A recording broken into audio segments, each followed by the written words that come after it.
부동산 상승률을 알면 미래의 부동산이 보인다. 오늘 시간에는 이런 제목으로 한번 살펴보는 시간을 갖도록 하겠습니다. 우리 카페를 해서 이제 제가 이렇게 불러와서 하는 건데, 우리 카페 부매니저 신바람이, 여의가, 우리 카페 회원 여의가 올려준 자료를 보고 이렇게 만들었다고 했는데 아주 잘 만들었습니다. 저는 이런 거 이렇게 만들 줄도 모릅니다. 그래서 뭐 이렇게 가끔 이미지에서 이제 불러오기도 하고 또 제가 직접 이렇게 그 독수리 타법으로 작성을 해가지고서 간단히 작성해가지고서 이렇게 강의 시간을 하는데 오늘은 이 좋은 자료를 가지고서 한번 살펴보는 시간을 갖도록 하겠습니다. 1990년도에 많이 올랐죠. 그리고 이제 떨어지는 때도 있고 또 이거 14.6% 이게 IMF 98년도, 97년, 98년도는 IMF 위기 때입니다. 그리고 여기 이제 2002년에 많이 올랐습니다. 여러분들도 아시다시피 그다음에 2006년도도 많이 올랐고 그리고 이제 떨어지는 때도 있고 집값은 고정적으로 있는 것이 아니고 집값은 늘 강의에서 얘기해요. 집값은 움직이는 미물이다. 저는 이렇게 생각합니다. 그래서 집값은 여러 가지 그때 당시 사정이나 그때 당시 형편에 따라서 집값이 오를 수도 있고 떨어질 수도 있고 그러나 중장기적으로 보면 집값은 우상하고 상승할 수밖에 없다. 이것이 이제 저희 지론입니다. 해별로 이렇게 잘 정리를 해놨는데 아주 잘 해놨습니다. 아주 잘 해놨고 큰 틀에서 살펴보기로 하겠습니다.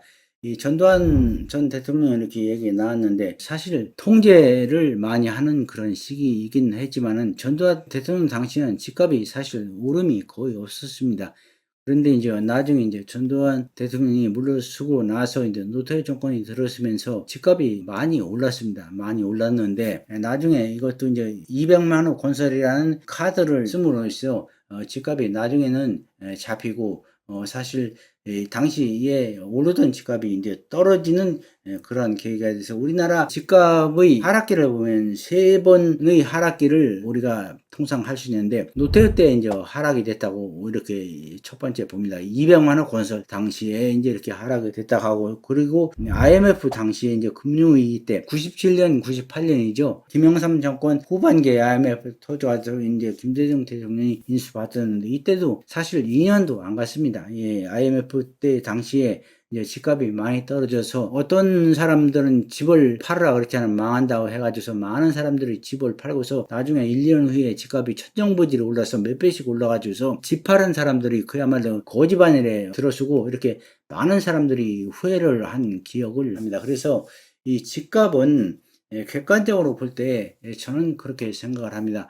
집값은 처음에 얘기한 대로 움직이는 미물이다 이렇게 얘기를 했지만 집값은 항상 움직일 수 있지만 그때의 여건이나 여러 가지 상황에 따라서 잠시 오를 수도 있고 내릴 수도 있지만 결과적으로는 우상한다 이렇게 생각을 하셔야 됩니다. 그리고 이제 서프라인 모기지론이 2008년도에 이제 이렇게 나중에 있는데 그때도 우리나라에서 이제 그 집값이 이렇게 저주했습니다. 저주했고 금융실명제 당시도 그렇고 IMF 당시 IMF 오면서 이렇게 떨어졌다가 이제 서서히 또 올랐고 또 부동산 투기 뭐 억제 정책 이렇게 해가지고서 또 떨어졌던 이때는 노태우 대통령 당시입니다. 이게 노태우 대통령 당시고 그래서 200만 호 건설을 하면서 이렇게 떨어진 시점입니다. 이게 떨어진 시점이 그래서 부동산은 오를 수도 있지만은 떨어질 수도 있다는 것을 늘 참고를 하시고 그렇게 받아들이셔야 됩니다. 정권별로 한번 주택 상승률이나 하락률을 보도록 하겠습니다. 노태우 정부 때 53%가 상승했다고 합니다.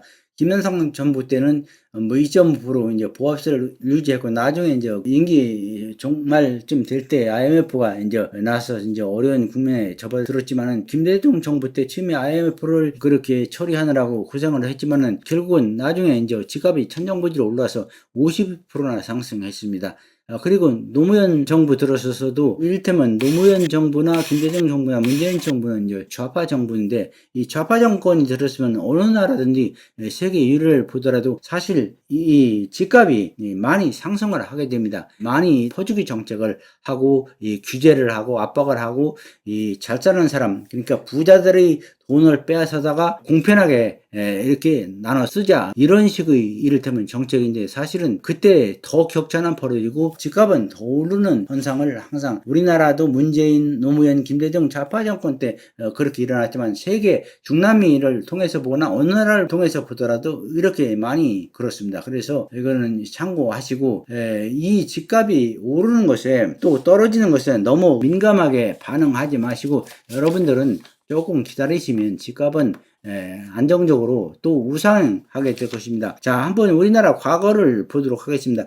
우리나라 과거에 이 마포 아파트 당시에 평당 그 분양가가 40만 원이었습니다. 대치 은마 아파트가 68만 원에 분양을 했습니다. 그래서 31평은 1,800만 원대, 그리고 34평 2,000만 원대가 이제 조금 넘었었는데, 그 후에 여의도 아파트를 이제 분양할 때는 70년도 때입니다. 70년도 때인데 여의도 아파트는 평당 100만 원에 분양했습니다. 그리고 압구정 한양 아파트는 250만 원에 평당 분양을 했습니다. 근데 2000년도 후르다가 1000만 원대 이렇게 분양을 하기 시작하는데, 지금은 뭐 1억대 아파트 분양가가 나오고 있습니다. 그래서 결국은 아파트 가격은 우상할 수밖에 없다. 지난 50년간 한국은행의 통계를 봐도 아파트 가격은 300배를 올랐다고 합니다. 그러나 땅값은 3030배가 올랐다는 것이 한국은행의 통계입니다. 그래서 아파트 값보다 땅값이 훨씬 더 많이 올립니다. 그래서 여러분들은 이제 안정적인 투자를 하려면 사실 주식이나